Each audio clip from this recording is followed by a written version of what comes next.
Stared deep into the forest, eyes struggling to stay focused, looking for signs of the movement he knew would inevitably come.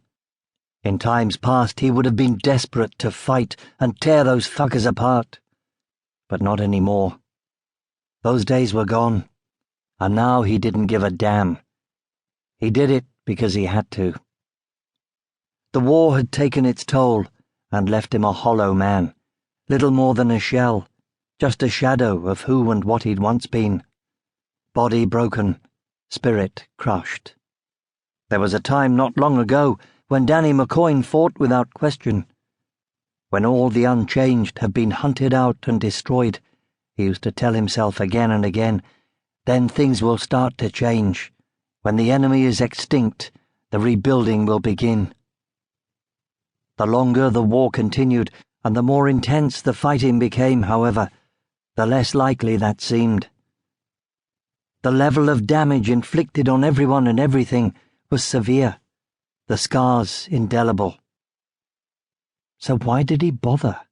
Why not just turn his back on the rest of them and walk away? The answer was disappointingly simple. His body had been badly damaged, and the reality was that right now he couldn't survive on his own. For the moment, McCoyne's options were stark. If he wanted to stay alive, he'd have to stay with these people, and if he wanted to stay with these people, he had to keep fighting and killing. They'd been waiting out here in the dying forest since before dawn. It was lighter now, but McCoyne struggled to estimate the time, or even how long they'd been here in the undergrowth. The heavy, smoke-filled sky was dark, and had been that way since the bombs. He'd barely seen the sun since the morning he'd lost the last thing that mattered to him, his final, tangible connection with the man he used to be. Johansson's tactics were uncomplicated and effective. Faced with little alternative, many of the unchanged who had survived the blast had gradually returned to the outskirts of the city the fighters were now camped close to, taking cover in those few buildings that had remained standing after the shockwave and firestorm, figuring that an inevitable slow death from starvation and radiation poisoning would somehow be preferable to an equally inevitable yet immeasurably more violent death at the hands of their enemy. Johansson, however, had other plans. She had at her disposal a corps of dedicated fighters, desperate for action and almost brute-like in their passion for unchanged blood, who'd do almost anything she demanded just to kill again. She sent a squad of them into the city to flush the enemy into the open, rounding them up and herding them toward the waiting hater hordes. Was this it? McCoyne sensed a sudden murmur of activity around him and caught a glimpse of movement up ahead. His heart began to pound hard, beating too fast, making him feel dizzy with nervous anticipation.